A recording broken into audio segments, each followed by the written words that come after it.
Appreciate it, and big shout out to Micky, who's going to be helping us click through on these slides over here. But to introduce myself, my name is Micky Wolf. I am the CEO at DENT Education, and here to share out some learnings from our first semester running a program called AI Academy, powered by DataCamp Donates. And yeah, I'm excited to share those out. Just want to click in. So kind of quick agenda, wanted to have everyone in the room introduce themselves. Hello, welcome. No, you're all good. Welcome. Have everyone in the room introduce themselves, have an opportunity to share a little bit about DENT as an organization as a whole, and then we'll get into kind of talking about why AI matters in the space, especially from an education space and from an equity lens. Talk about some of what students have been building in our first ever cohort, and then just kind of have space for conversation and discussion. So if we want to click into the next slide, we can just have everyone maybe introduce themselves. Would love for us to share our name, pronouns, organization, and then maybe just like a brief kind of like what your experience is with AI thus far. You can go first if no one else wants to. Hi, my name is Kelly Ruiz. I am here with, my pronouns are she, her, hers. The program that I'm with is Junior Achievement Central Maryland. We provide personal finance and other economic topics, education for K all the way to age 21. I specifically work in schools and other programs to provide our company program, which helps students start, run, and operate small businesses throughout the school year. Cool. Very cool.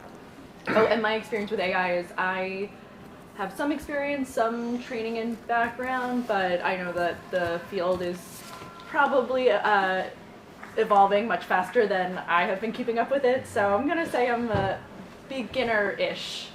I mean, if you've done a training with it, I'm sure you're a little more than beginner. But cool. Thanks, Kelly. Thanks for being here. Should I go next? Sure. Hi, I'm Chloe Wallace. I am with UMBC's Choice Program. We do a lot of things, but primarily work with youth and just help them make healthy, life-positive choices. And youth who are referred to us have been involved with DJS, so we kind of, it's a one-time mistake. Let's move you forward. Let's get you the skills you need to keep on rolling. My pronouns are she, her, and my experience with AI is nothing. I use like Google, and sometimes they want to write my emails for me, so that's what I know about AI. Cool. I'm Brian Sturdivant, excuse me, Director for Strategic Initiatives and Community Partnerships at the University of Maryland, Baltimore. The pronouns are he, him, and his. I'm responsible for economic development in our West Baltimore communities. And my experience with AI is absolutely none. As a matter of fact, my son showed me some stuff just like 2 nights ago, and I was like, what? Yeah. That's cheating. No, it's so when I cool. saw this on the agenda, I said, I have to come see this. I love it. Well, I'm glad you're coming in. Yes. Hi, everybody. My name is Anna Tatro, and I work with the West Baltimore Renaissance Foundation, overseeing youth mentoring grantees. Pronouns, she, her, and I have very limited experience with AI in general, but I have recently taught a ChatGPT for nonprofits class. So that's my experience so far. Good afternoon, everyone. My name is Ahmed Keenan with the Mayor's Office of Employment Development. I'm a program manager for the YPIP program, in-school youth program. My pronouns, I think, is he and him. I'll show my age when I get to that, but You did great. Yeah, nailed it. so my experience with AI, I had like an epiphany last year in a training, and dude was like, you can do this with it, you can write, and he taught me how to write resumes, like outlines, everything. That it's been cheating since. I'm not even gonna lie. Like now, whenever I dive, I always go to ChatGPT first and see like what they give me before I like, and then try to expand on it. So I've been using it a lot in the last year. I'm not even gonna front. Amazing. Well, don't think of it as cheating. It's a collaborative tool. It's a resource. Feels like it, though. You're I'm just not getting Yeah. a short text. It's the same as Googling a resume and then basing yours on that one. I feel the same way. I like take things that my boss sends me. He's like, write up something for the newsletter, and I'll just pop it into ChatGPT, and it'll change it up just enough, and then it looks wonderful. Yeah. No, it's a good way of doing it. No, I think cool. Well, I appreciate everyone sharing, and yeah, we will. I'm also learning this and like going along, but I mean, I think that's what's exciting about it is that there is that opportunity for learning.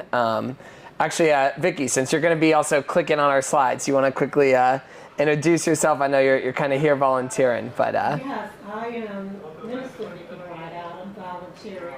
Can you join us? Okay, this is the Audacious Innovators. Yeah, got this AI kind of program. Welcome. What's up, Rob? Thank you so much. Good to see you. Y'all have great timing. Good to see you. Feel free to join us if you want. Yeah, sit wherever. Sorry, Vicky. Perfect. Again, I'm Minister Micky Rideout. I'm volunteering from New Psalmist Baptist Church. And my experience with AI is very limited. I am probably only using it through Grammarly, where I'm trying to write a book, and I use it for spell check and grammar. That's good. I mean, hey.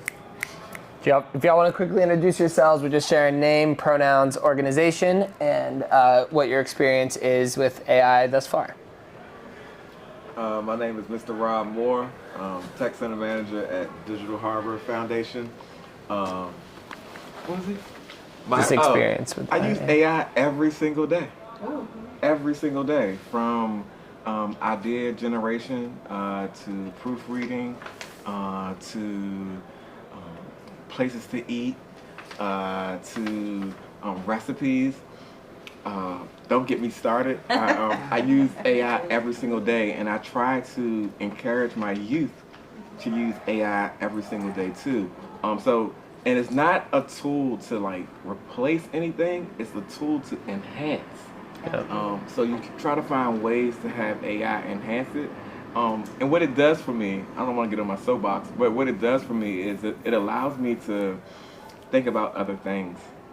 So I haven't thought about like grammar in a long time, to be honest. When I'm writing, I am really thinking about the concept, the content, right? And I let the grammar and the other things happen later. Not to say I don't know those things, right? But I don't have to use that bandwidth to keep those things in mind. So I use AI all the time. This is a perfect conversation for me. I'm glad to be here. And I'm so glad you came. Yeah, so, but yeah, so I'm Mr. Rob, Digital Harbor Foundation. I am Kizzy Bird, and I am a independent contractor, new to Baltimore, but my field is environmental education.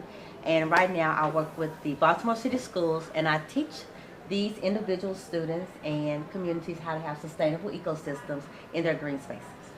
Very cool. Amazing. And I use AI quite a bit to write out some of my content. I don't really look at grammar as much because I like Google Bard, which is now Gemini, which I just found out a couple of months ago, to actually create some of the lesson plans around what I want to teach, and to keep like target points and objectives that I wouldn't really use off my own. That Google Bard helps me to solidify that and make it more digestible to the audience that I'm speaking to. So it really creates tons of things to help my business as an independent contractor to move forward. Love it. So, yeah, I use AI quite a bit. Amazing. My best friend. Other than my husband. You got it. You could get on. What's the one? Replica is. I don't know if you've seen that. It's like an app. It's a little scary, but it's kind of cool where you can kind of have a friend, a mentor, a girlfriend if you pay for it. But AI totally different. It's very changing. It's always changing. Yeah. Well, appreciate everybody sharing, and it's good to, I think, just get some context of where we're all kind of coming to from this conversation. If we want to jump in, I'm going to share a bit about DENT, and then, kind of we'll share more about our AI Academy program. If we want to go next. So, DENT, kind of at our core, we run these paid innovation internship programs where students starting in high school, we mostly work with high school students, though we've committed to students from age 14 to 24, are building that I can confidence. They develop their creativity, they connect in community with both their peers and mentors, and they also build innovation careers. Our mission statement, which actually this is kind of a draft update mission statement because we're rewriting it currently, but really is around centering equity to have our young people tap into that innate creative potential that they have. It's always inside of them. And then they can kind of shape the world around them, kind of develop their ability to make a real world impact through social capital, durable mindsets, and then innovation careers. We also have been rewriting our vision statement and really kind of centering our vision on closing the racial wealth gap, with Baltimore youth becoming the homegrown talent that leads our thriving innovation ecosystem kind of right here in the community. And so that's part of why we want to commit from age 14 to 24, is because we know that, it's amazing to kind of activate those mindsets in high school, but to really have that long-term impact we aim for, where our young people can be the leading innovators, and that, at the, not just at the youth entrepreneurship conferences, but at the adult entrepreneurship conferences or STEAM events, they're the ones who are kind of guiding that. We support students along 4 career paths of becoming designers, entrepreneurs, engineers, and technologists. We talk about DENT as a youth innovation hub. We're the place where the people, resources, and opportunities come together for our young people to begin building the future starting today. And then also just want to kind of highlight some of the mindsets that are really core to everything that we do at DENT. Like when we talk about durable mindsets, this is how we want our young people to move in the world. It's how we as an organization evaluate success, how we encourage each other to kind of operate. And we think that these are key to being successful in whatever it is that you want to do. So seeing problems as opportunities. I think AI, a great example of this is that, schools can be like, hey, you can't use this at all. Cheating is going to happen. And that is a problem, right? But how do you convert that problem into an opportunity to say, hey, how do you leverage tools that are at your, availability, but also add your own creative perspective and mindset into it? Questioning the status quo. We ask why, being able to, not just do things as they've always been done, but instead understand our core why and operate in that. Moving with empathy, listening deeply, also kind of moving towards action. So, a lot of people here, you're like, I'm a beginner at AI, but I've taught a course, or I've, done this whole thing. That's the type of mindset we want to bring, is 1, always a beginner's mindset, but 2, a willingness to take action and try new things, prototype, build it, make it real. And then also embrace the iterative process and the failure that kind of comes with, learning, but making that quick, making it something that we celebrate, that we take lessons from, and then we kind of continue to iterate. And then finally, this collaborative kind of community-oriented mindset. We start with we as well.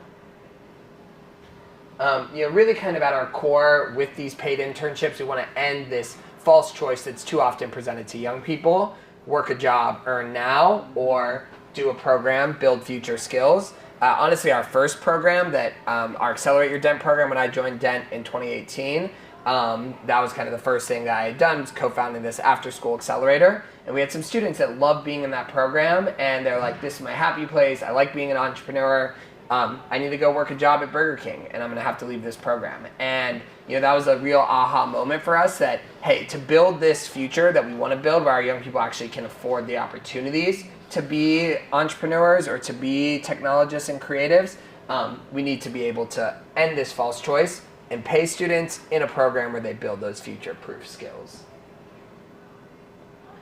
And finally, I would say that kind of one of the big strategic initiatives that we're taking on is empowering with AI while remaining human-centered. We're seeing this, I'm going to talk about our AI Academy program, but it's also something that's core to how we're trying to move as an organization, to where our future is one that we're using these tools, we're staying at the cutting edge, we're continuing to evolve and adapt. Quick question, any quick questions before I leave about DENT, and we can talk a little bit more about AI and the education and equity space and the program. Cool. And feel free to just raise your hand and interrupt me throughout. Want this to be conversational. So quickly, it seems like everyone has kind of understanding of AI and of, probably of equity, but just to kind of root us in some shared definitions, AI, these computer systems, doing things that were formerly only being able to be done through human intelligence, and then equity, building a fair world that's based on giving people what they need as opposed to just giving everybody the same. So, AI, we believe, and I think a lot of people would agree, is going to be this era's most impactful tech, career, and societal disruptor. It is disrupting our way of relating to each other. It is disrupting the jobs that are needed to be hired for. It is, disrupting how we, think about threats to humanity, such as, the development of artificial intelligence past a point of, human capability. And I think, like all technologies, AI really has the potential to either exacerbate and accelerate existing inequities, or if our young people know how to use it, could potentially be something that allows them to close those gaps that exist. One quote I heard from another conference, actually at a CIAA, someone was speaking about AI, and they talked about people who use AI will replace those who don't. It's not that AI is just going to come and replace all of our jobs. It's that the people that are leveraging AI, like our jobs will change, and the job opportunities that we're going to have are going to change. But for the people that understand how to leverage this tool, and also just the mindset of, technology is ever evolving, and it's evolving more quickly today than it ever has, and because of I think it's Moore's law, right? I don't know if that's you, Moore, but another tech forward Moore, that like technology, kind of the amount that we can put on these small chips, doubles every I think couple of years, whatever it is, and so technology is going to continue to evolve more quickly. Kind of part of the initial, when DENT was initially thinking about, we should maybe do something in AI, we were thinking about AI's bias and how who builds AI and kind of the systems that we're having developed are really impacted by the knowledge that's being fed to it, and who's kind of evaluating that data and thinking about, this is the type of data we want to include, this is the type of data we don't want to include. So that bias does really matter, and honestly, I'll talk about that in the next slide. At a later point, sorry, we can go back. Sorry, Micky, I'm sending you all over. And then finally, I'd just say, this is going to be a conversation that is about, hey, how do we leverage AI in maybe a more positive lens? But I do just want to acknowledge that, the concerns about AI are very real, and I think that it should be used with caution, and that we do need to be really mindful about how this technology is developed, regulated, people are protected from it. And I think it's also just disappointing to just recognize with new technologies, I think there's opportunities to do things differently, but to also see leaders kind of, prioritize profits over safety in, some really key ways. I think for those who followed the ChatGPT, OpenAI kind of leadership kind of fiasco that happened last year, I think is a real moment where you're damn, people are kind of choosing to develop this in a way that, for at least some people that are really focused on the safety, they feel like it's being developed too quickly, and other people are going to forge ahead. For people that are not in that decision-making room, the forging ahead is still going to happen, and people are still going to leverage it, and we should also know how to use these technologies and not get left behind. But yeah, did just want to acknowledge that. So what does AI look like in education? These are a couple bullet points. One, most schools don't talk about AI except to say that it's cheating. Even, we feel that sometimes too, right? Am I cheating to, leverage this technology in different ways? And I will say that I was at the South by Southwest Education Conference in March, and there are school districts that are looking at AI in a way that is not just, hey, this is cheating. And I think more and more so people will do that, where they say, hey, how do we get ahead of this? And we should also, be advocating for Baltimore City to be also of that mindset of how do we understand and leverage these tools as opposed to just, hey, don't touch it, it's cheating. We've got to find ways to be creative about that. But right now that conversation isn't really happening in a meaningful way in school. I think it's also awesome because it can have a huge impact for both students and staff. There's ways that can personalize and gamify learning, ensuring that people are actually at the right stage as they kind of go through whatever kind of curriculum or experiences that they're having. If anybody here uses Duolingo is a great example of a company that is leveraging that in a way that, maybe a lot of us might be kind of learning ourselves.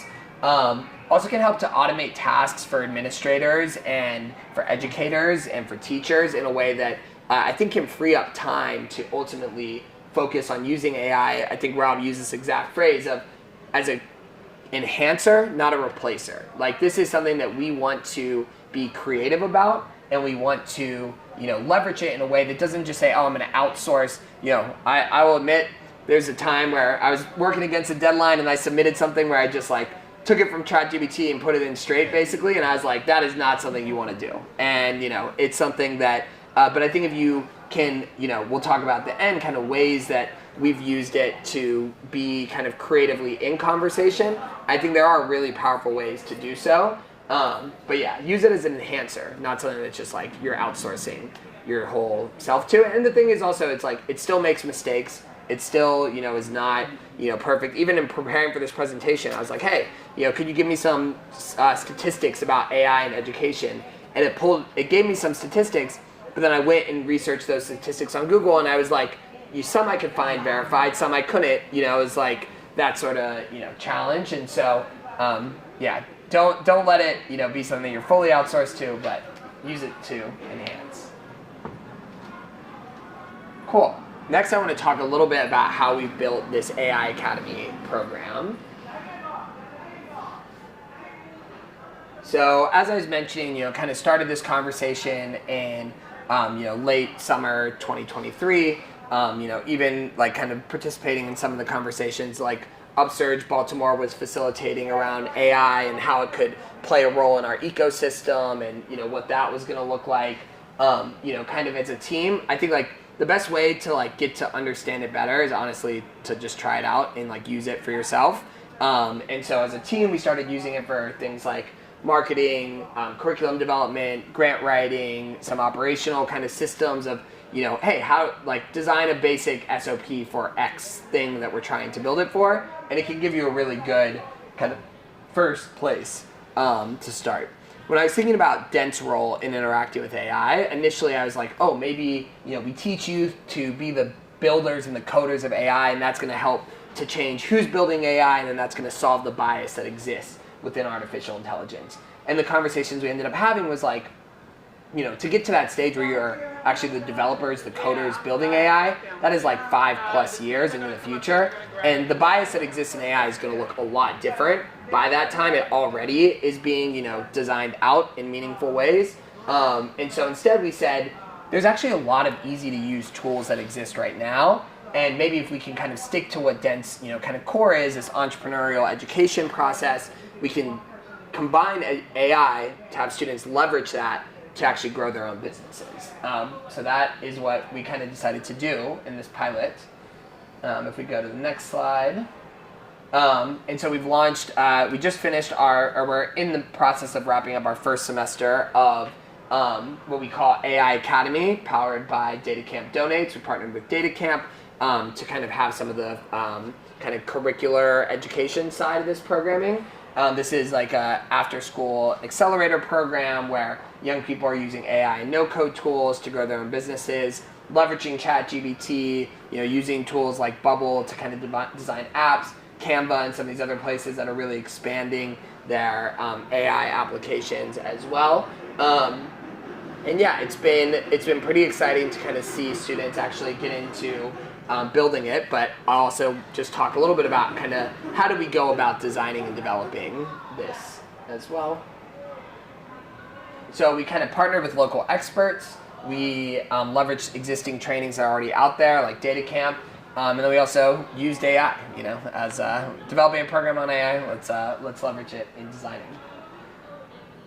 So these are just some like screenshots from these Miro boards we're using to collaborate, but we brought together folks who either worked in AI, someone was a PhD studying ethical and trustworthy AI, other folks kind of were running consultancies related to kind of using AI tools in other businesses, people on our team at DENT, brought all these folks together to kind of go through a couple brainstorming sessions related to how we could design this program.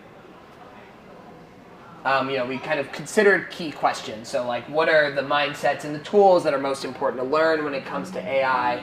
What could be, kind of the way we structure our courses are with these SMART goal milestones that kind of say, hey, if you get to this milestone, then we have kind of a financial reward system where students are paid for engaging in programs for 4 hours a week, and then they also have time to work towards these milestones, which are these bonuses that they can unlock.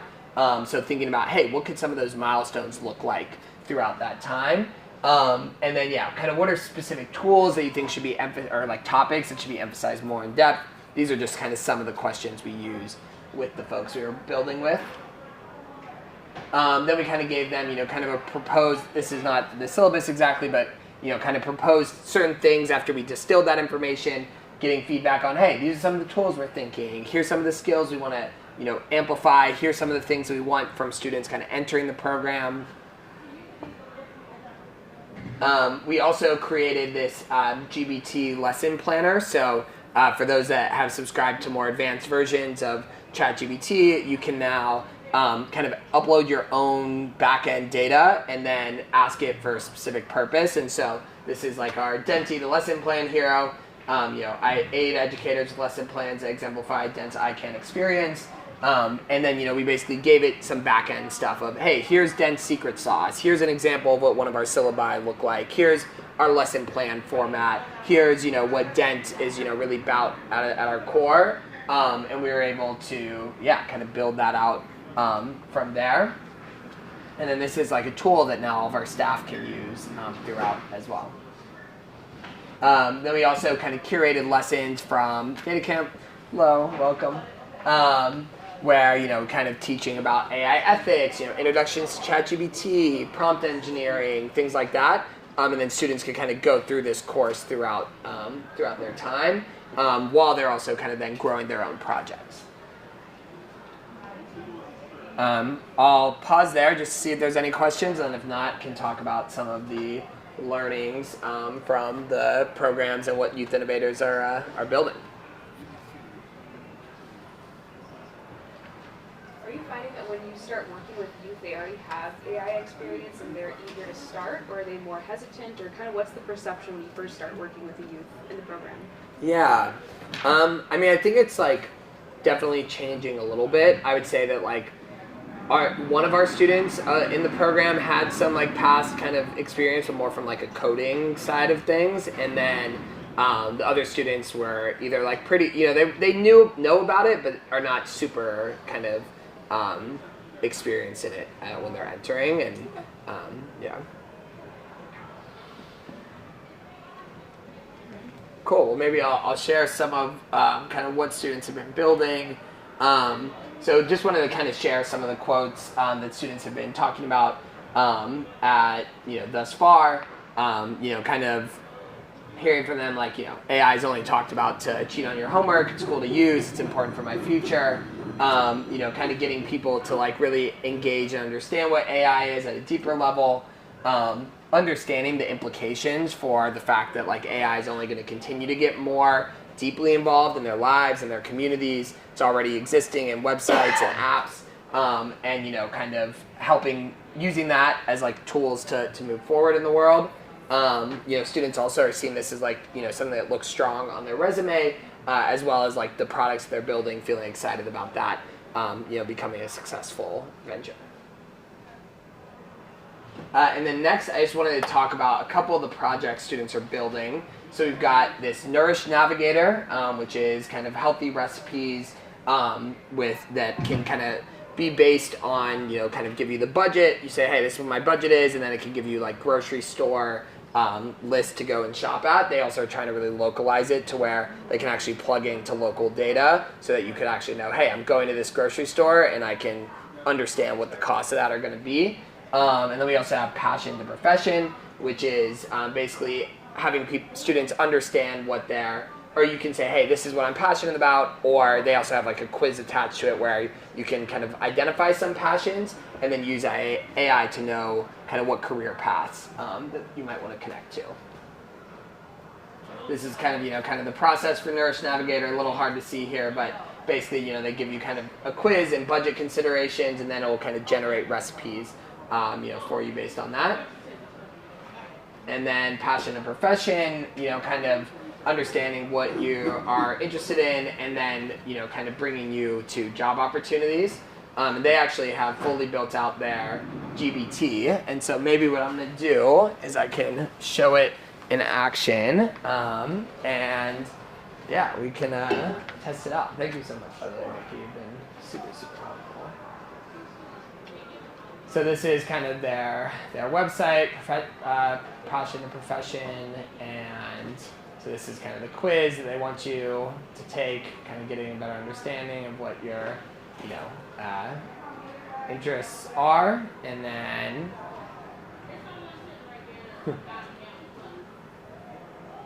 and then this is their GBT that they've been building out. So let's actually just like put it to the test right now. So yeah, feel free. Someone can kind of share, prompt. As it says here, we made this GBT for people to find a passion for a profession they wish to work with on all fronts. So yeah, let's try it in real time. Okay.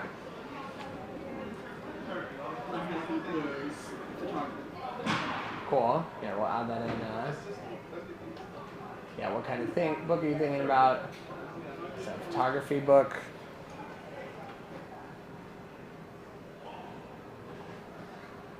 And then, yeah, kind of ask you some of these questions, kind of get it, a little bit of a deeper understanding.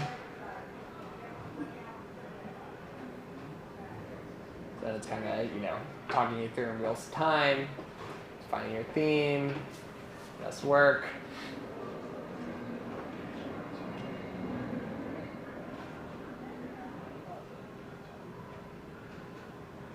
That's when we say, how does a career as an author work out? Any degrees to consider?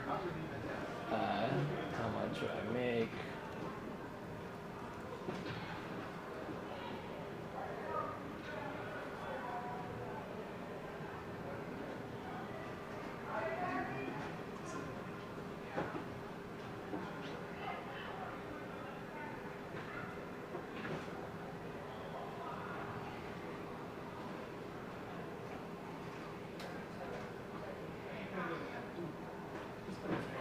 Cool, median income, publishing your work, how you can kind of go about doing that.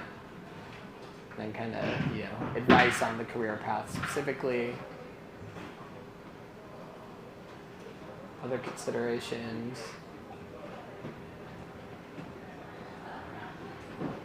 Cool.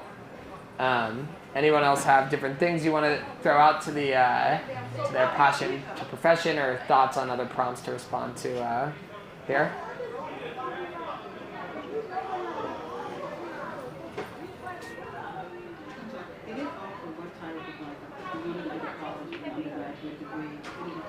Yeah, so it said, no specific degree. Many successful writers have degrees in English, communications, journalism, and related fields. Creative writing programs in particular can be helpful as they provide critical feedback through writing workshops, things like that. Yeah. Here, why don't we make it more specific? So I'm seeing you've got this Bowie State shirt. Yeah. Opportunities at Bowie State. So let's just see what it knows from the internet. You'll have to let us know. You know about the Writing Center? Okay.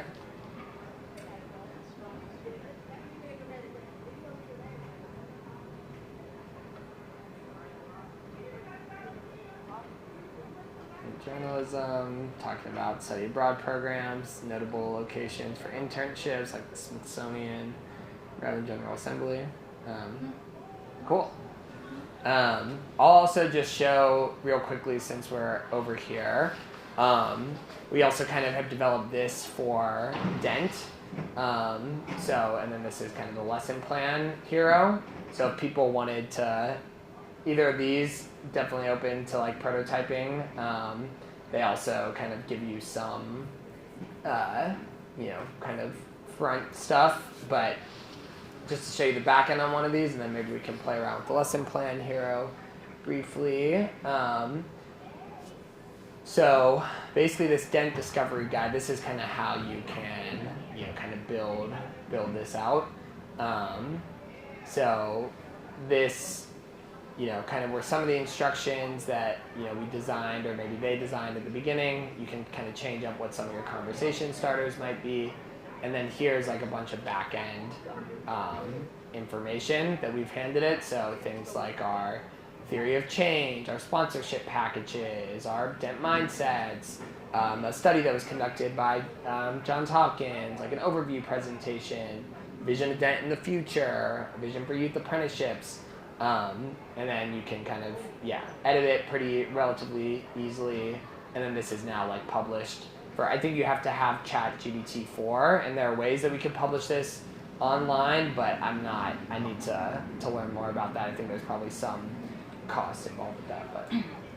I'm also learning with the AI systems is that the more intent you are with asking information, the more information they give. When I first started using AI, I would ask these little simple questions like, help me with the lesson plan. And they would create something, but it wasn't specific to what I was really looking for. So I had to go in and specifically say what age, what group.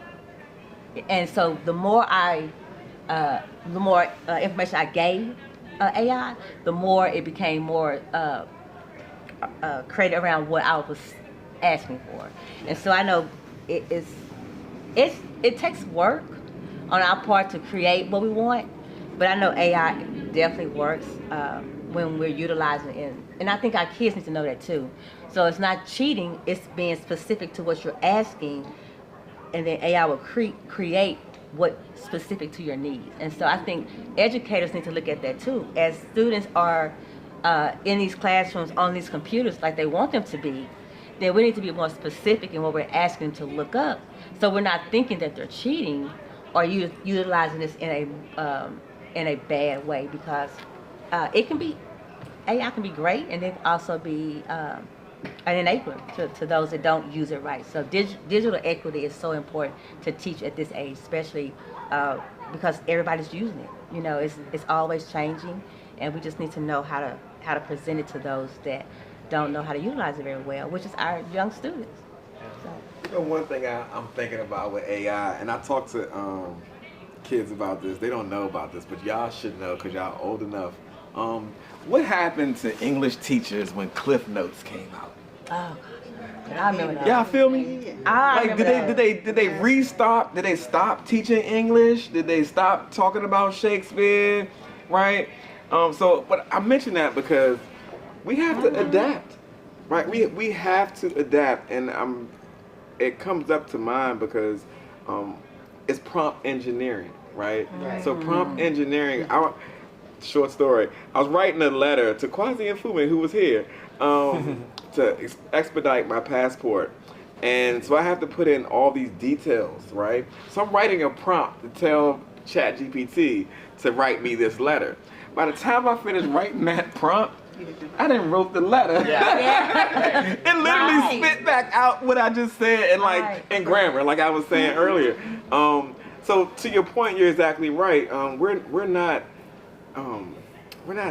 degrading ourselves to use this. We're not cheating, right? At the end of the day, you're almost like using it to organize, right? Organize thoughts, begin thoughts. So I'm glad to see that they're using it this way as well. Because I have a Chat GPT for Tech Coach Core, and it's almost like kind of fearful. Well, my kids are kind of fearful to use it because of the stigmas that are already starting to be attached to it.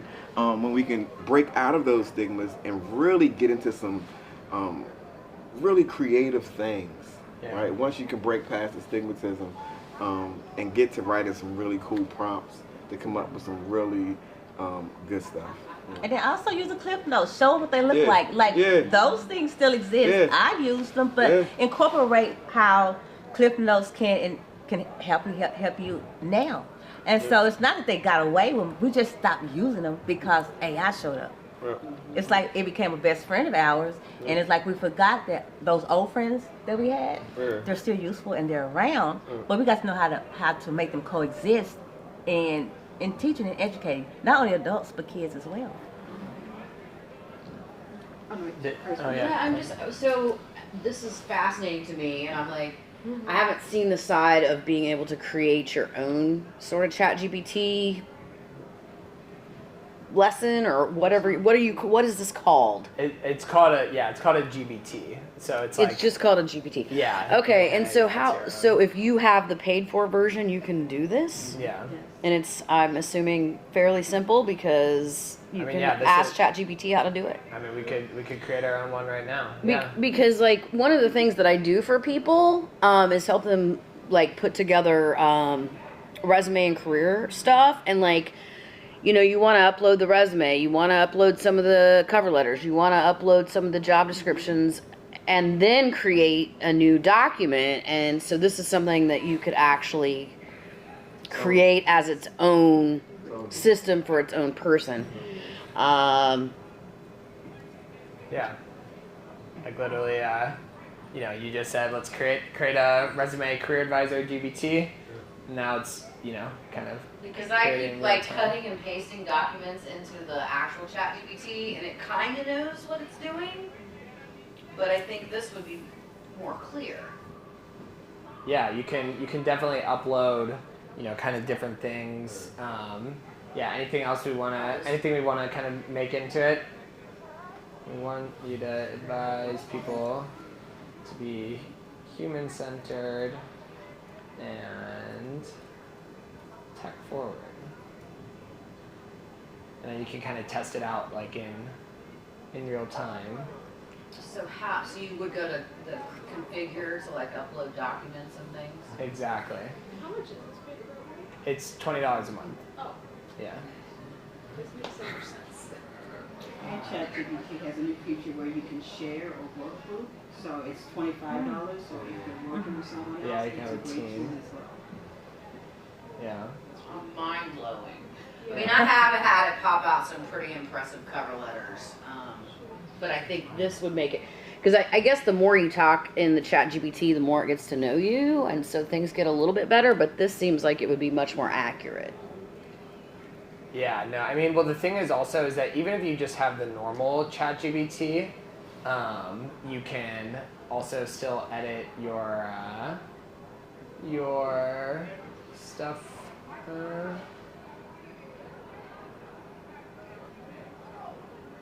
Trying to see where my settings are. Okay, down here.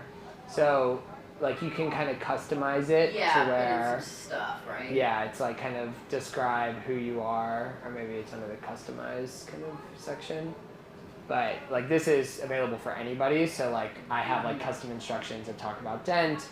I could give certain instructions about how I'd want it to respond. Right. But yeah, just to close out on building this this career builder over here. Very cool. Let's yeah. Right, draft a cover letter. I think with your cover letter thing, you know, it's important, like for the kids we're working with, some of them are building their first resumes, and part of it is, you know, feeling this stigma, this kind of weird shame, but on the back end, they're using ChatGPT to filter out these cover letters, these resumes. So it's like we're using tools that are being used against us. So let's work with it now, so you can get your job. Because if you put a weird font or a weird thing, you're going to immediately be thrown out of it. You know? And if you don't have the right, like I actually did a cover letter for my current job, and I ran it through like a resume thing, and it like scored me really low because I didn't use the exact same terminology. I was actually using bigger words. And these are unofficial arbitrary rules we're living by. And it didn't, you know, it wasn't like lining up that innovation meant, you know, like, and so I was like, I'm going to get kicked out of the system. Yeah. And on another note, I was a librarian for a long time, and I think this is just another, like you were talking about your prompts. Like, I've been teaching people how to search for stuff my whole life, and, you know, it'd be interesting, a doctor would call me, and they're like, I need this article about blah, blah, blah, and I'd find it in 3 seconds. They're like, how did you do that? I'm like, I typed in the right words. Yeah, for real.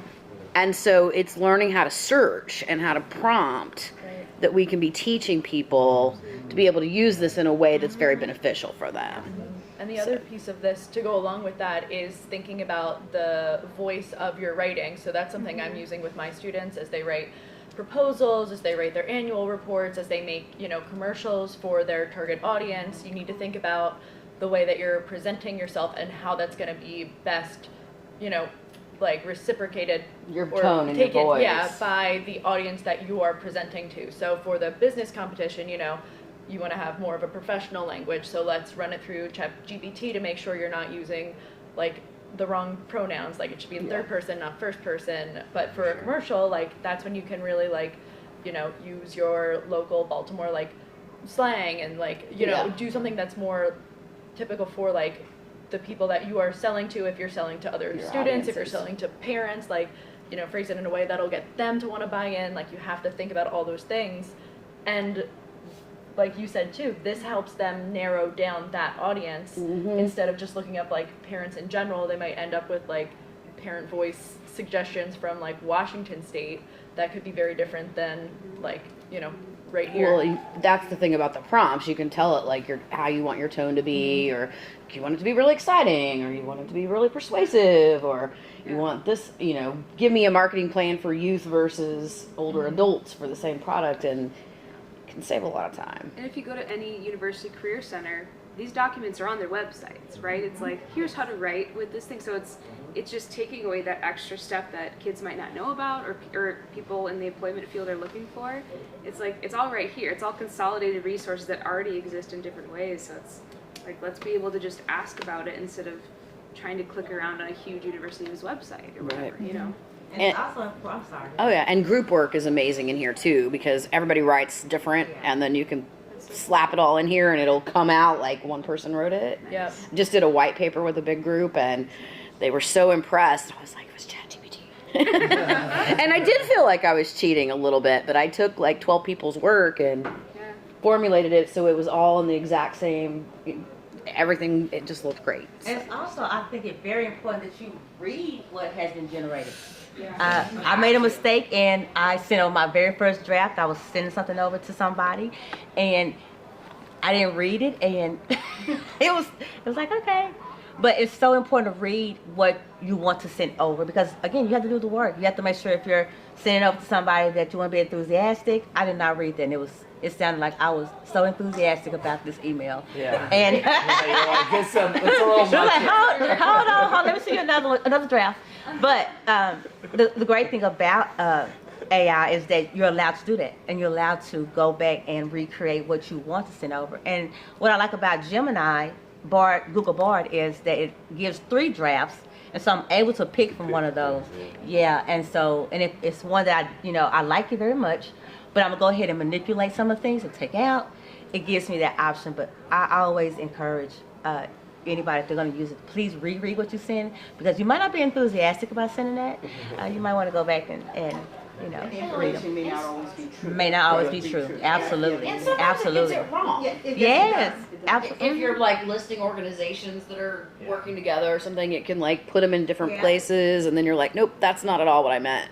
Right, for sure. But this gets me started all the time, because I have a lot of like the writer's block. Like, what do you write? Yeah, I definitely resonate with what you were saying, Rob, of like sometimes just the experience of trying to put together my like prompts. It's like that process, because it breaks through that writer's block, like, being like, hey, here are the main bullets that I want to cover, and then it gives you that first draft, and then you're able to like really roll off of that. I think is really powerful. Also, off of what you were saying, just while you're kind of talking about it, I was like, okay, the writing style, that's important. So I said, hey, can you make the writing style more formal? And it kind of talks about, hey, these are the ways we'll make it formal: precise language, passive voice when appropriate, specialized terminology. And I was like, can you actually have 2 options, Baltimore City Fun and then the formal one? And it kind of explains what those 2 different options are, incorporate local expressions, casual and vibrant language. And then we can just quickly see it wrote, like I said, hey, write 2 versions of this cover letter, one that's the more formal style, and then one that's more of kind of our fun Baltimore slang. So like, express my keen interest, been kind of committed to these things, academic qualifications, and then let's just compare how it did with the conversational style. Super excited to throw my hat in the ring. Yeah. Got a solid background. I've been itching to bring my skills to an innovative spot like yours. I've been all about business since I got my master's. Right. Yeah. Been all about the business. Yeah. Day one, I've been about the business. How fresh and impactful it was. Yeah. Been watching what you guys are doing. And you might want to make sure you put your name there, not your name. So Yeah. you're right. You might want